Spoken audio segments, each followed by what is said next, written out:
Okay people, सो मैं कह रहा था कि यहाँ पर जो वेलोसिटी बाय टाइम है, इसको अगर हम फर्दर सिंप्लीफाई करें, वेलोसिटी हमारा डिराइव फिजिकल क्वांटिटी है। Is that clear? इसको अगर हम फर्दर सिंप्लीफाई करते हैं तो हम डिस्प्लेसमेंट में टाइम लिख सकते हैं। हाँ, डिस्प्लेसमेंट लिखा है, बट सबको पता है कि displacement is actually length, right? तो यहाँ पर हमने अपने फॉर्मूला को सिंप्लीफाई करते करते करते करते करते किस फॉर्म में एक्सप्रेस किया? उन क्वांटिटीज़ में एक्सप्रेस किया जो कि हमारा फंडामेंटल क्वांटिटी से या बेस क्वांटिटी से। बात समझ में आया? लेकिन इसको लिखने का तरीका क्या है? How do you right this, वो मैं तुमको दिखाता हूँ, ठीक है? नाउ अभी अगर तुम्हें फोर्स का डायमेंशनल फार्मूला लिखना है, क्या लिखना है? फोर्स का डायमेंशनल फार्मूला, तो कैसे लिखेंगे? Dimensional formula for force is equal to, हमेशा याद रखना रिप्रेजेंटेशन एक स्क्वायर ब्रैकेट से चालू होगा। किससे चालू होगा? Square bracket. और हमारा फोर्स कौन से फंडामेंटल क्वांटिटी पे डिपेंड करता है? उसको बोला क्या कर रही है? कौन से फंडामेंटल क्वांटिटी पे डिपेंड करता है? मास पे, लेंथ पे और टाइम के स्क्वायर पे। और हम इनका सिम्बॉल्स यूज़ करेंगे। मास का सिंबल कैपिटल M, लेंथ का सिंबल कैपिटल L और टाइम का symbol capital T। Is that clear people? So in this case अगर मैं लिखूंगा तो लिखूंगा mass into length divided by what? Time square. जिसको अगर मैं सजा के लिखना चाहूँ तो MLT -2 लिख सकता हूँ। क्या मैं लिख सकता हूँ? तो ये जो पूरा एक्सप्रेशन है, ये वाला एक्सप्रेशन, इसी एक्सप्रेशन को हम क्या बोलते हैं people? Dimensional formula. Come on people, yes और नो? इसी को हम क्या बोलते हैं? Dimensional formula. कोई डाउट? क्लियर है ना? स्टेप 1 स्क्वायर ब्रैकेट बनाना है। स्क्वायर ब्रैकेट के अंदर तुम क्या शो करोगे? कौन से फंडामेंटल क्वांटिटी पे हमारा physical quantity that is force depend करता है? मास पे डिपेंड करता है, लेंथ पे डिपेंड करता है और टाइम के स्क्वायर पे डिपेंड करता है। तो स्क्वायर ब्रैकेट के अंदर सिंबल्स लिखने के बाद जो फाइनल एक्सप्रेशन तुम्हें दिखाई देगा वही होगा हमारा dimensional formula. Is that clear? अभी अगर कोई तुम्हें ये पूछता है कि डायमेंशनल इक्वेशन क्या हो? डायमेंशनल इक्वेशन, इक्वेशन वर्ड सुनने के साथ साथ तुम्हारे दिमाग में आना चाहिए कि there will be an equal sign, right? एक बात बताओ, ये किसका डायमेंशनल फार्मूला है? फोर्स का है ना? तो अगर मैंने लेफ्ट हैंड साइड में फोर्स लिख दिया ऐसे करके FORC ऐसा स्क्वायर ब्रैकेट, और इक्वल टू लिख के इस तरफ राइट हैंड साइड RHS में हम क्या लिखेंगे? इस फोर्स का डायमेंशनल फार्मूला। तो अगर हम इसको ऐसे लिख देते हैं MLT -2, तो ये तुम्हें जो दिख रहा है इसको हम बोलेंगे dimensional equation, because there is an LHS, there is an RHS। LHS में हमने फिजिकल क्वांटिटी शो किया है, किसका डायमेंशनल फार्मूला? फोर्स का डायमेंशनल फार्मूला, और राइट हैंड साइड में हमने उसके डायमेंशनल फार्मूला को लिख दिया है। Is that clear people? अभी बहुत लोग ना इस स्क्वायर ब्रैकेट को इंपॉर्टेंस नहीं देते। स्क्वायर ब्रैकेट नहीं शो करोगे तो ये यहाँ पर मार्क्स काटा जाएगा। स्क्वायर ब्रैकेट लिखने का मतलब है कि तुमने जो यहाँ पर इक्वल टू साइन दिया है, ये फोर्स का कोई नंबर वाला वैल्यू नहीं है। ये इक्वल टू साइन के बाद स्क्वायर ब्रैकेट का मतलब है कि तुमने फोर्स के डायमेंशनल फार्मूला को रिप्रेजेंट किया। बात समझ में आ रहा है? मैं तो फोर्स इक्वल टू 10 न्यूटन लिख सकता हूँ, नहीं लिख सकता? लिखते हैं ना, सॉल्व किया कोई प्रॉब्लम, और फोर्स का वैल्यू क्या निकल के आता है? फोर्स का वैल्यू 10 निकल के आया। वो अलग चीज़ है, ये अलग चीज़ है। वहाँ पर फोर्स का हमने वैल्यू निकाला है, यहाँ पर हमने फोर्स का डायमेंशनल फार्मूला शो किया है, सो दैट देखने वाले को ये पता चले कि ये जो देखा जा रहा है वो डायमेंशनल फार्मूला है। इसलिए हम एक स्क्वायर ब्रैकेट यूज़ करते हैं, ताकि किसी को अगर ये स्क्वायर ब्रैकेट दिखे उसको ये पता चलेगा कि यहाँ का जो इक्वलिटी है वो नंबर वाला इक्वलिटी नहीं है। वो कौन सा इक्वलिटी है? डायमेंशनल फार्मूला वाला इक्वलिटी, कि कौन से फंडामेंटल क्वांटिटीज़ पे हमारा फोर्स क्या करता है? डिपेंड करता है। क्या तुम्हें समझ में आ रहा है हम क्या कह रहे हैं? श्योर तो? पक्का तो? राइट? तो ये हो गया हमारा डायमेंशनल इक्वेशन।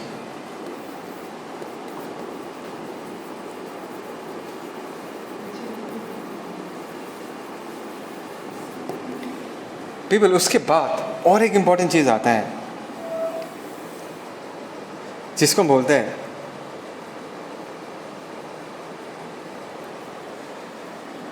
डायमेंशंस, सिर्फ डायमेंशंस से ऑफ फोर्स। ऐसा कुछ तुम्हें पूछ दिया, dimensions of force. People confuse मत हो ना, अब तक मैंने दो टर्म्स यूज़ किए। पहला टर्म था डायमेंशनल फार्मूला, जहाँ पर हम बस स्क्वायर ब्रैकेट बना के वो कौन से फंडामेंटल क्वांटिटी पे डिपेंड करता है वो शो कर देते हैं। फिर हमने कहा डायमेंशनल इक्वेशन, जिसमें हमने लेफ्ट हैंड साइड में जिसका डायमेंशनल फार्मूला लिखा है उसको भी लिख देते हैं। जैसे फोर्स का डायमेंशनल फार्मूला है तो लेफ्ट हैंड साइड में हमने क्या लिख दिया, फोर्स इक्वल टू उसका डायमेंशनल फार्मूला। अभी आता है सिर्फ डायमेंशंस। क्या आता है? डायमेंशंस। और डायमेंशन जो है that is actually the power of base quantities.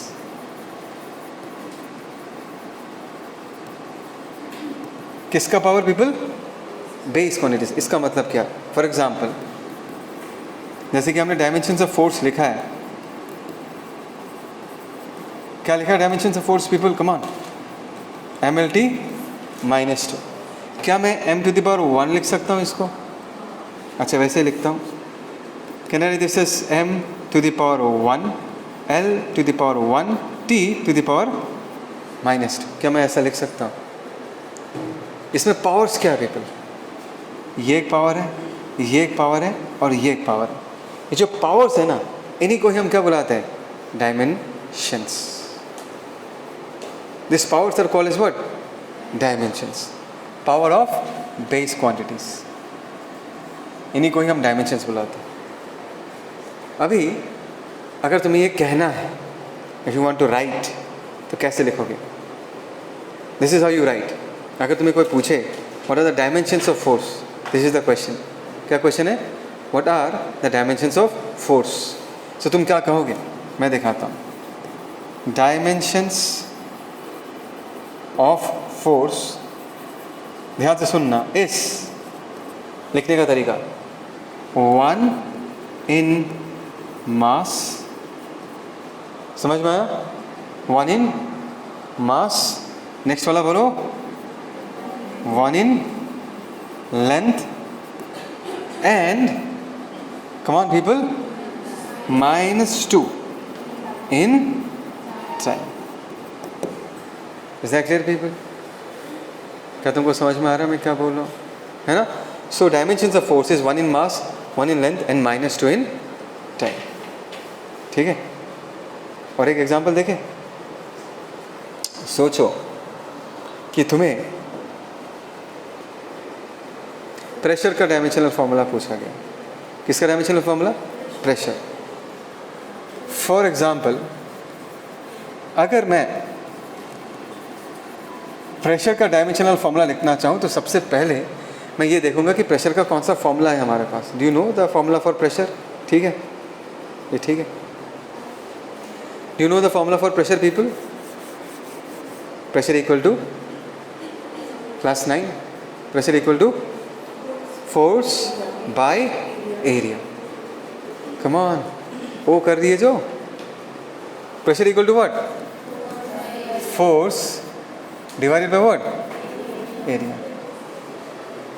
Come on people, है ना? बट हमें पता है कि हमें क्या करना है। हमें प्रेशर को वो जिन फंडामेंटल क्वांटिटीज पे डिपेंड करता है उस पर शो करना है। फोर्स भी एक डिराइव क्वांटिटी है, एरिया भी एक डिराइव क्वांटिटी है। Is that clear? अभी अगर मुझे प्रेशर का डायमेंशनल इक्वेशन लिखना है तो मैं ऐसे स्क्वायर ब्रैकेट चला दूंगा। बोलो कुछ। That is equal to force का स्क्वायर ब्रैकेट पीपल, यस और नो, डिवाइडेड बाय एरिया का स्क्वायर ब्रैकेट। अभी देखो फोर्स का डायमेंशनल फार्मूला इसके जस्ट पहले हम लोगों ने निकाला है। क्या तुम्हें याद है क्या था वो फार्मूला? m, बोलो पीपल, mlt -2। ये मेहनत हमने पहले से करके रखा है। अगर तुम्हारे पास नहीं है तो तुम्हें निकालना पड़ेगा उसको। समझ रहे हो मैं क्या बोल रहा हूँ? तो फोर्स का डायमेंशनल फार्मूला हमें यहाँ पर क्या दिख रहा है? mlt -2, जो हम अगले वाले में यूज़ कर लेंगे। So people come on focus. In this case next में क्या मैं फोर्स की जगह mlt -2 क्या मैं ऐसा लिख सकता हूँ? क्या मैं एरिया की जगह लेंथ इनटू ब्रेथ ऐसा लिख सकता हूँ? लेंथ का भी सिंबल एल ही होगा, ब्रेथ भी तो लेंथ ही है, उसको भी हम क्या लिख सकते हैं, एल लिख सकते हैं। कोई दिक्कत? कोई दिक्कत? इसको नेक्स्ट स्टेप में हम कैसे लिख सकते हैं, M L T minus two divided by what, L square. तो अगर हम इसको सिंप्लीफाई करते हैं people, if I simplify this, क्या मिलेगा हमें, डायमेंशनल फार्मूला या dimensional equation of pressure is, यहाँ पर क्या है बोलो, मास, ये L to the power minus two क्या जाएगा, L to the power minus one, और यहाँ पर टी टू द पावर क्या जाएगा, माइनस टू। ठीक है, everything fine, everything fine people. L one two पर लेके जाएंगे, वन माइनस टू क्या आएगा, कमान पीपल, ये पता ही नहीं पता तुम्हें ये वन है या नहीं है, ऊपर चले जाने से क्या होता है, वन माइनस टू, तो क्या निकल के आएगा, minus one, T to the power minus two. ये हो गया इसका डायमेंशनल फार्मूला। अभी अगर तुम्हें कोई पूछे कि ये बताओ कि प्रेशर का डायमेंशन क्या है, फॉर्मूला नहीं पूछा गया है, इक्वेशन भी नहीं पूछा गया, क्या पूछा गया है, डायमेंशंस। तो क्या लिखोगे, dimensions of pressure, come on people, इस, इतना चुप रहोगे मज़ा नहीं आता यार, इस बोलो, वन इन मास, उसके बाद yes minus one in length, उसके बाद minus two in time. Come on people, समझ में आ रहा है नहीं आ रहा, श्योर, पक्का, चलो नेक्स्ट, मोमेंटम का डायमेंशनल फार्मूला निकाल के दो, चलो मोमेंटम का, चलो give me the dimensional formula and the dimensions momentum का।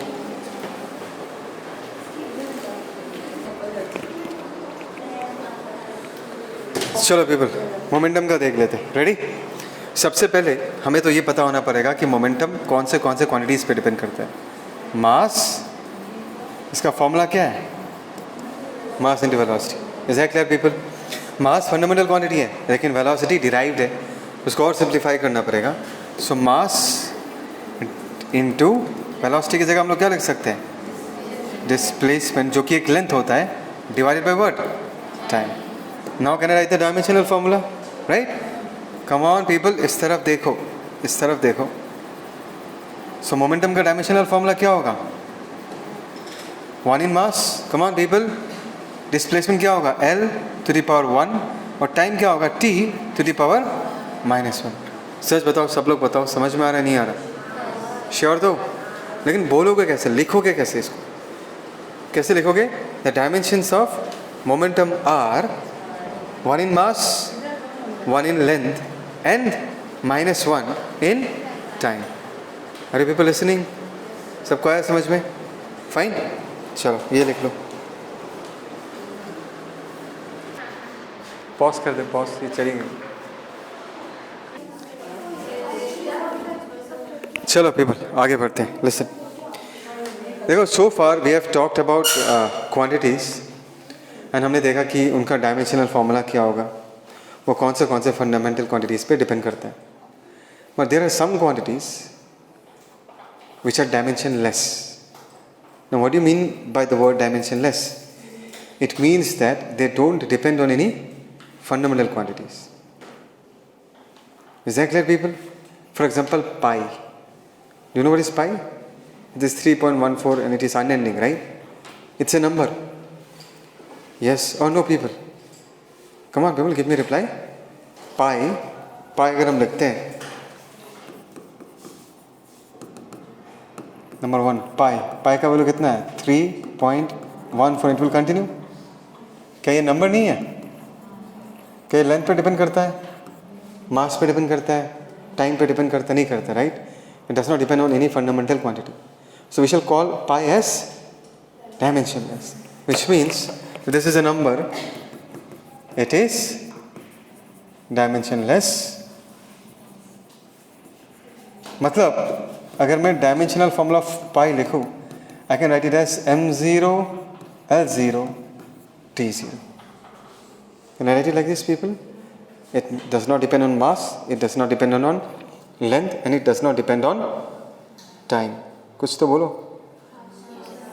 Right? Now, let us take the second example. Let us take the example of angle. Do you know how angle is measured? Okay. So let us say this is a part of a circle. This is center. These are the two radius. Let us say this is R. And let us say that the angle between the two radius is what? Theta.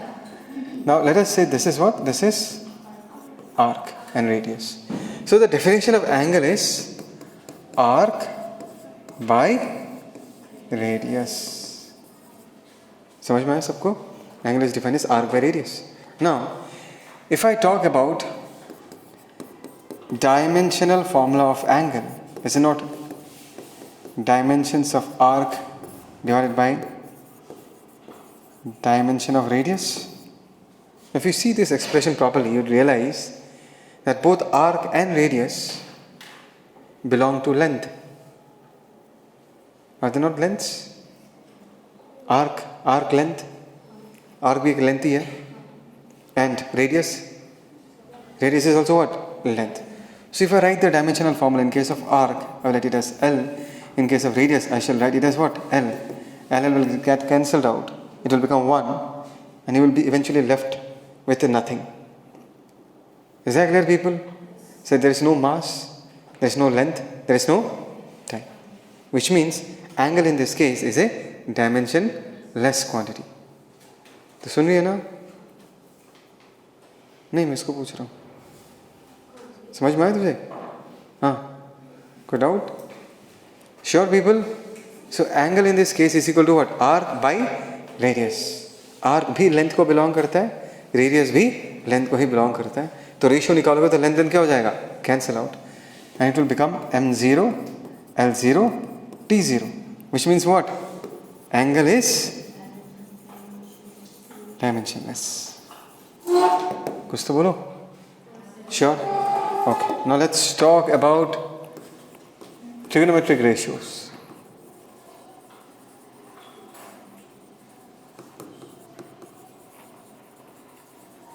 Trigonometric ratios मतलब, for example, sin theta. So, if I take a right angle triangle, if this is theta, this is perpendicular, this is base, this is hypotenuse. Correct, people?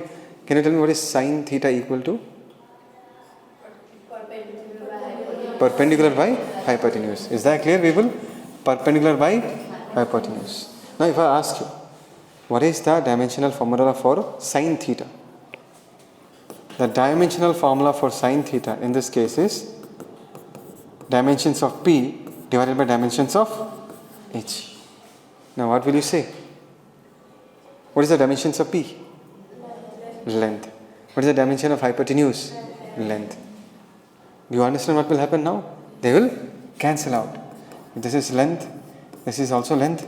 They will cancel out and you will eventually be left with nothing. So it is m0, l0, t0. Whether I take sin theta, whether I take cos theta, whether I take tan theta, it will always be ratio of the sides, people. Do you agree with this, people? If I take cos theta, it is base by hypotenuse. Tan theta is what? Perpendicular by base. Come on, people, give me a reply. तो ये सारे ratios है या नहीं है? ऊपर भी length आएगा, नीचे भी हमेशा क्या आएगा? Length आएगा. तो कोई भी trigonometric ratio हमेशा क्या होगा? Dimensionless ही होगा. All trigonometric ratios will be dimensionless. चाहे वो sin theta हो, चाहे वो cos theta हो, चाहे वो tan theta. Log आता है? Log? Sure? Log. Logarithm. आज ही पढ़ा. अच्छा, तो मुझे बस थोड़ा सा नॉलेज चाहिए, पीपल. देखो, इन दिस केस अगर मैं लॉग रिलेशंस को लेता हूँ, किसको लेता हूँ? Log relations. For example, log of 1 क्या होता है? 0. Is that clear, people? तो लॉग के अंदर यहाँ पर हमेशा एक नंबर ही आएगा ना? आएगा नहीं आएगा? लॉग के अंदर हमेशा क्या आता है? नंबर ही आता है. log 1, log 2, log 3 ऐसे ही आएगा. और उसका जो रिजल्ट निकल के आएगा ये भी हमेशा क्या होगा? नंबर ही होगा. ये बात समझ में आता है? एक लॉग टेबल होता है. सर ने लॉग टेबल के बारे में बताया तुम लोगों को? उसमें तुम ढूंढ सकते हो कि अलग अलग लॉग का वैल्यू उसका आंसर क्या निकल के आता है, बट हमें इतना डिटेल्स में नहीं जानना, बस तुम्हें ये समझना है कि log of this will be equal to this, ये जो है ये एक नंबर है, और लॉग के अंदर जो टर्म आता है वो भी क्या आता है, नंबर ही आता है। Is that clear people? Now अगर फॉर एग्जाम्पल से तुम्हारे पास एक एक्सप्रेशन है, late us say y equal to log x, ऐसे दिया हुआ है, बात समझ में आया? y बराबर log x. So can you tell me what is the dimensions of x? Can you tell me what is the dimensions of x? अब ये सोचो कि log के बाद हमेशा क्या आता है, नंबर आता ही नहीं आता। मैंने x तो लिख दिया, बट तुम्हें तो पता है कि x क्या होगा, एक नंबर ही होगा। x has to be a number, log 1, log 2, log 3, log 4 ऐसे ही तो लिखते हैं। तो अगर x एक नंबर है, it will have no dimension, इसके पास कोई डायमेंशन नहीं होगा। So what is dimensions of x in this case? m0, l0, t0. People, what is the dimension of y? Is it not same as dimension of log function? So dimensions of log x. अरे एक बात बताओ, log का value हमेशा क्या होगा, एक number ही तो होगा। log x भी अगर हम कैलकुलेट करते हैं, मैंने यहाँ पर नंबर्स नहीं दिया है, बट ऐसे सोचो कि अगर मैं log x का वैल्यू लिखूँ तो वो भी तो एक नंबर ही लिखूंगा ना। समझ रहे हो मैं क्या बोल रहा हूँ? log x का अगर मैं वैल्यू लिखता हूँ वो भी क्या होगा, एक नंबर ही होगा। तो बेसिकली ये जो तुम्हें दिखाई दे रहा है, तुम्हें log x दिख रहा है, लेकिन तुम उसको कैसे देखोगे? log x is actually what, is actually number. उसका डायमेंशन क्या होगा, कुछ नहीं, it's a number, it will have no dimensions basically, right? So इसको हम लोग क्या लिख सकते हैं people in this case, m0, l0, t0। तो लॉग के अंदर जो क्वांटिटी आता है वो भी डायमेंशनलेस है, और लॉग का जो रिजल्ट आता है वो भी एक नंबर ही आता है, वो भी क्या हुआ, एक डायमेंशनलेस क्वांटिटी। मैं यहाँ पर उन चीज़ों को लेकर बात कर रहा हूँ जिनका डायमेंशंस एग्जिस्ट नहीं करता। सबसे पहले हमने कहाँ से चालू किया था, पाई से, इट्स ए कांस्टेंट, नंबर ही है वो जो हम लोग अभी डिस्कस कर रहे हैं। फिर हमने क्या बताया, एंगल, आर्क बाय रेडियस, दोनों ही लेंथ है, dimensionless. Sine theta, cos theta, tan theta, ये सारे क्या है, साइड्स का रेशियो, तो ये लोग भी क्या हो जाएंगे, डायमेंशनलेस। log x, x एक नंबर है, log x का वैल्यू भी एक नंबर है, तो x भी क्या होगा, डायमेंशनलेस। log x का वैल्यू भी क्या होगा, डायमेंशनलेस। क्या तुम्हें समझ में आ रहा है पीपल? और एक एक्सपोनेंट आता है, बट आई थिंक सो तुम लोगों ने अभी तक एक्सपोनेंट सीखा नहीं है, बट स्टिल बता के रख रहा हूँ तुमको, ठीक है ना? ठीक है। सो एक्सपोनेंट्स के बारे में अगर मैं बात करूँ, वो कुछ इस तरीके से रिप्रेजेंट किया जाता है, e to the power x for example, ठीक है ना? e to the power x, ये जो x है ये हमेशा नंबर ही होगा, जैसे e square, e cube, e to the power 4 हमेशा नंबर ही होगा। और इसका जो पूरा रिजल्ट है, e to the power x का जो पूरा रिजल्ट होगा, ये भी क्या होगा, एक नंबर ही होगा। अभी क्या है, मैंने तो ऐसे लिखा, रिप्रेजेंटेशन है ये, मतलब e to the power x का जो वैल्यू होगा वो वैल्यू क्या होगा, एक नंबर ही होगा। Are you with me people? सच बोलो तो समझ में आ रहा, नहीं आ रहा? क्या बोला मैंने, x एक नंबर होगा, और e to the power x जो निकल के आएगा वो भी क्या होगा, एक नंबर ही होगा। अभी अगर तुम्हें इसको देख के कोई पूछे what is the dimensions of x, तुम्हें पता है ये नंबर है, तो ये डायमेंशनलेस होगा, तो हम इसको क्या लिख देंगे, m0, l0, t0। अगर तुम्हें पूछे what is the dimensions of e to the power x, यहाँ पर तुम्हें e to the power x दिख तो रहा है, लेकिन तुम्हें पता है कि e to the power x का वैल्यू एक नंबर ही होगा, नंबर होगा ही नहीं होगा, बोलो। और एक नंबर का डायमेंशन क्या निकल के आएगा, m0, l0, t0। Getting the point people? तो ये कुछ चीज़ें हैं जिसमें ध्यान रखना है। Pi dimensionless, numbers dimensionless, angle dimensionless, log function dimensionless, trigonometric functions dimensionless, exponents में लिखोगे डायमेंशनलेस, ठीक है? This are very important when you try to solve problems, ठीक है? ओके, ये प्ले किया था क्या, किया था ना? हाँ, पॉज कर दो इसको।